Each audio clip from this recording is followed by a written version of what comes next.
Now, from WYDC TV, this is Big Fox News at 10.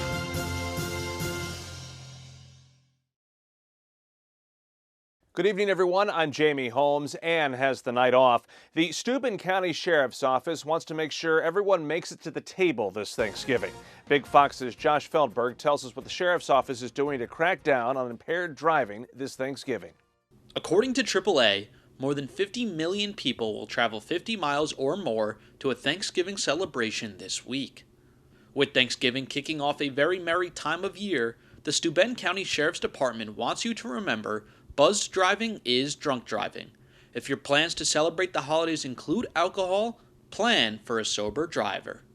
Drunk driving-related crashes spike during the holiday season according to the National Highway Traffic Safety Administration. 185 people were killed in crashes during the 2020 Thanksgiving period. In a statement, Sheriff Allard said, "We know friends and families will be especially excited to gather around the Thanksgiving table this year. Unfortunately, drunk driving is a real threat to our community, and that threat increases during holidays like Thanksgiving. Driving drunk is deadly and illegal, and no one should ever take that risk." Sheriff Allard offered suggestions on how you can keep yourself and others safe.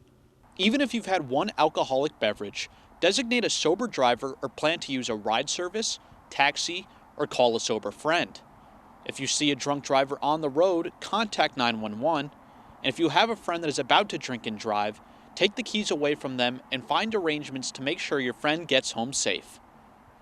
Sheriff Allard told Big Fox, "Let's enjoy the holidays, be thankful for what we have, and don't let this week end in tragedy."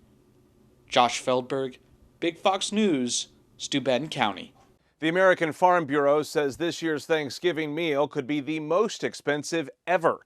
Grady Trimble is in the kitchen with a look at the increases gobbling up budgets.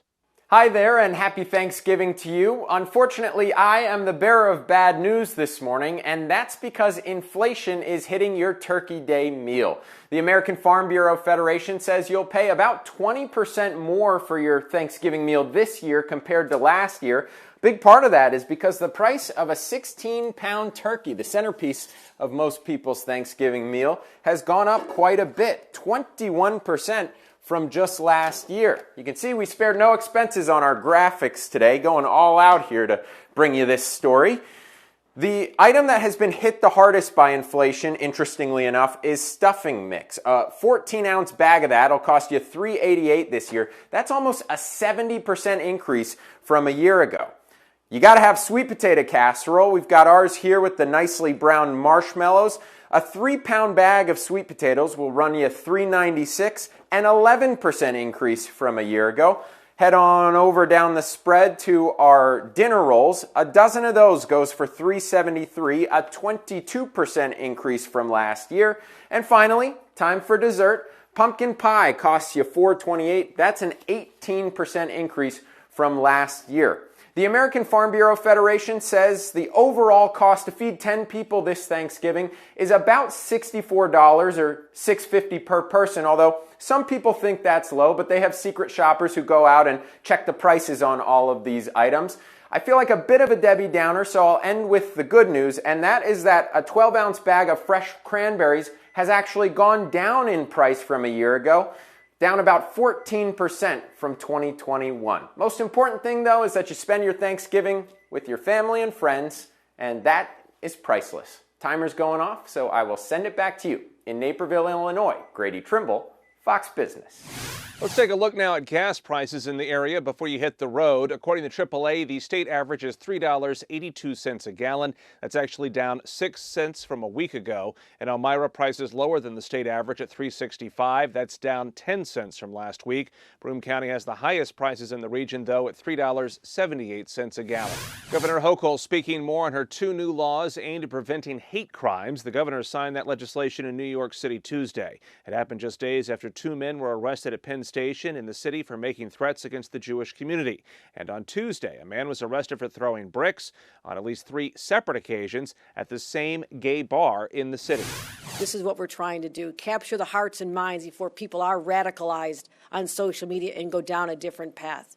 Hochul also announced other efforts to combat hate crime. She says by next month, all 62 counties in the state will be required to submit a domestic terrorism prevention plan to the state's Department of Homeland Security. President Biden has once again ordered a pause in student loan repayments. That gives borrowers another reprieve as the administration's loan forgiveness program has been tied up in legal battles. As Doug Luzader reports from Washington, this may all come down to the U.S. Supreme Court. Well, this decision buys time for borrowers, but it may also buy time for the Supreme Court to decide whether the president has exceeded his authority. I'm completely confident my plan is legal. President Biden took to Twitter to defend his student loan bailout program and offer another extension to borrowers while his appeal to the U.S. Supreme Court percolates. It isn't fair to ask tens of millions of borrowers eligible for relief to resume their student debt payments while the courts consider the lawsuit. It is a major reversal for the president, who had said that the COVID-era program to pause payments would stop at the end of the year. Now that could be extended to as late as September next year, depending on when the Supreme Court weighs in.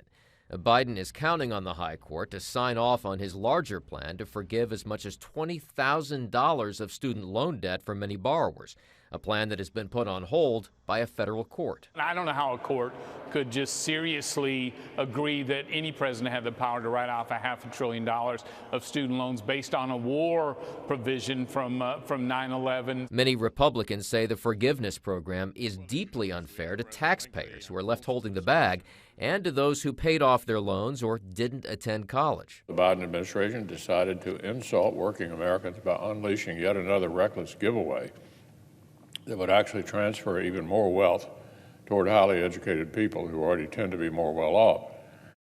And this really comes down to whether this is constitutional. Can the president do this without authorization from Congress? It's estimated to cost taxpayers $400 billion. In Washington, Doug Luzader, Fox News. TikTok is facing more scrutiny from Congress over possibilities the company may have misled Congress on data sharing. Republican House members Kathy McMorris Rodgers on the House Energy and Commerce Committee and James Comer on the Oversight Committee say they have written TikTok over a staff briefing. The members say information provided in that briefing about tracking U.S. user locations from TikTok appears to be untrue or misleading. Republicans take control of the House in January, and that could force tighter scrutiny. TikTok is owned by ByteDance, which is headquartered in China. A federal judge has told Amazon to stop retaliating against employees for practicing union organizing. The judge issued a cease and desist, directing the company to not retaliate against employees involved in workplace activism. The ruling is in response to a lawsuit by the National Labor Relations Board. The board claims Amazon fired an employee for attempting to organize a warehouse in New York. The judge says there was reasonable cause the company was carrying out unfair labor practices, but declined the board's request to reinstate the former employee. Your complete holiday forecast is next, plus this. Here's your local stock market update from Big Fox.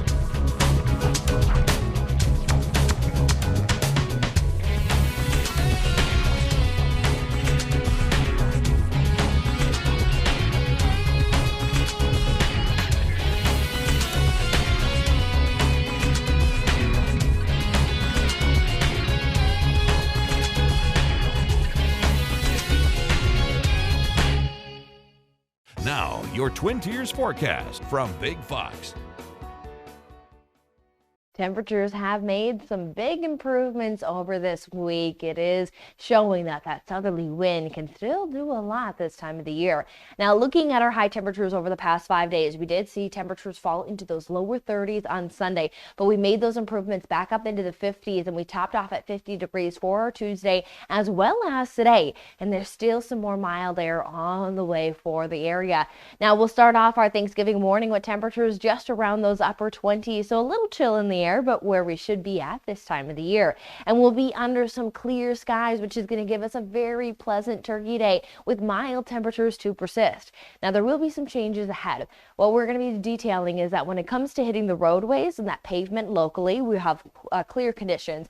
But if you are looking for the potential of maybe seeing delays that could occur on travel day of Turkey Day, there is going to be some showers and thunderstorms across more southern portions of the states, which includes portions of Texas running into the the southeast, and then that rain is going to be on the way for the region, where we'll expect rain showers to come into our Friday morning. So if you plan to do some of that shopping on Friday in person, you may want to bring that umbrella to run in and out of those stores, but not going to be a washout. That's the good news. Shouldn't cause too many hazards, but we will be detailing some breezy conditions in place with that passing frontal system, and then there will be more active weather that will be ushering us through the end of the month, which we will round off November next week on Wednesday.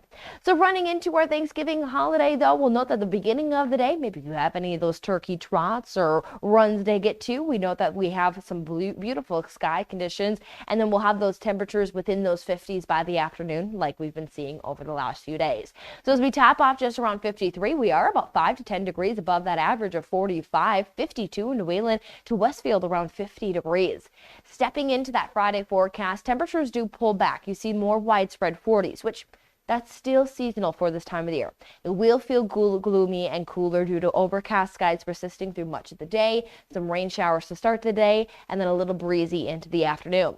The good news is it's not a washout forecast. Again, getting outdoors is still going to be a possibility as we see that our accumulations are just about a few hundredths of an inch up to about a tenth of an inch. So a little bit of dosing of some rainfall, but there is more to add on top of this through our weekend forecast. And it's going to come with another system coming on Sunday. So you see these quick switches in the wind pattern, noting that we have several systems moving on through. So as we get under that southerly wind again on Sunday, that is going to be our next low pressure system that will bring some stronger wind gusts compared to the system that we're seeing on Friday, but it's going to accompany with it some more of those heavier rain showers possible that will spread into that Monday forecast. However, it does keep temperatures still fairly mild, even with some quickly returning sunshine on Tuesday, but the active weather persists as that last day of November does include more showers as well as those mild temps.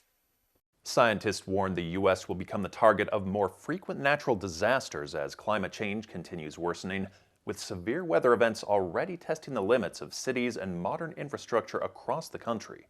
Marianne Rafferty has the latest on what architects say can be done to help cities combat the climate crisis.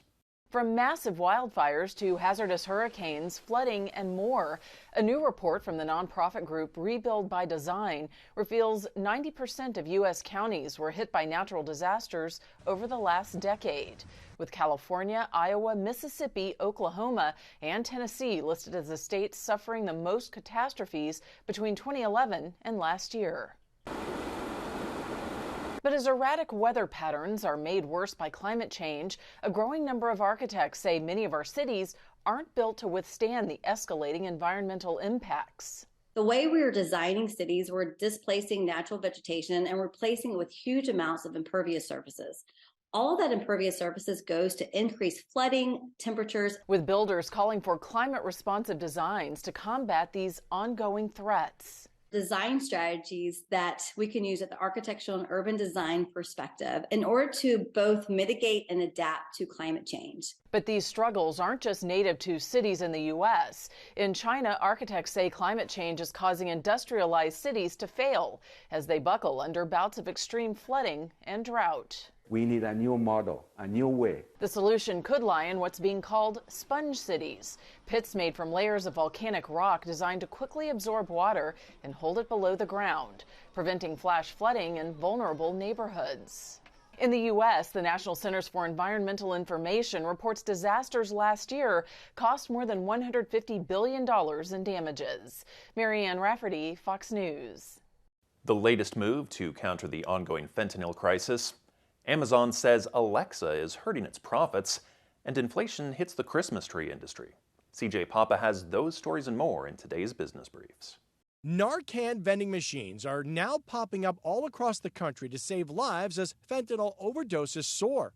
One small Kentucky town with only a population of 7,000 residents having to restock 7 times in a month as the fentanyl crisis continues to spiral out of control. Amazon reportedly on pace to lose $10 billion this year on some devices, including its voice assistant Alexa. She's part of Amazon's worldwide digital unit, which also includes the Echo speaker and Prime Video. The news coming as the tech giant cuts roughly 10,000 jobs, which will extend into the new year. Inflation hitting everything hard this holiday season. The American Christmas Tree Association saying you can expect to spend as much as 20% more on your tree this year. Tree farmers blaming the rising cost of fuel, labor, and chemicals for the price hike. And what are the odds of this being on your table over the holidays? The canned meat maker Spam is releasing a figgy pudding flavor. Curious to know what it tastes like? Well, it's described as, quote, a blend of warm spices and seasonal ingredients that will be the star in many wintertime recipe favorites, with notes of cinnamon and nutmeg combined with fig and orange flavors. You'll taste true holiday comfort that will have you caroling all season long. That's business. I'm CJ Papa. The shakeout of Twitter's workforce is over, and a new cycle of hiring begins, according to its new owner. Twitter owner Elon Musk says the company is now done with layoffs and is actively looking for new workers in sales and engineering. Musk made the announcement after a meeting Tuesday with the entire current workforce. A wave of sales job cuts also set in on Tuesday. Musk was not specific about the kinds of engineering or sales positions. Musk did say that for critical hires, new workers who can write software would be the highest priority. Still ahead, your holiday gift guide. We take a look at some of the hottest toys without breaking the bank. With the holiday shopping season ramping up this week, the Toy Insider is here to help parents and other gift givers score the hottest toys for every kid on their list without breaking the bank. Here's Kristen Goodwin with the story. The Toy Insider has curated the hottest toys that will be on every kid's wish list this Christmas. But with inflation and everyone coming out of the pandemic economy, they know people will be shopping on a budget. Although we are recommending that consumers prepare to spend at least 15% more on toys, we have plenty of options on all of our lists that are under $50 or under $100. The Hot 20 list includes something for kids of all ages. Starting with our littlest ones with the VTech Level Up gaming chair, which provides role play and educational entertainment, as well as the Ruckus FX, which it gets kids up and active in gaming and music mixing.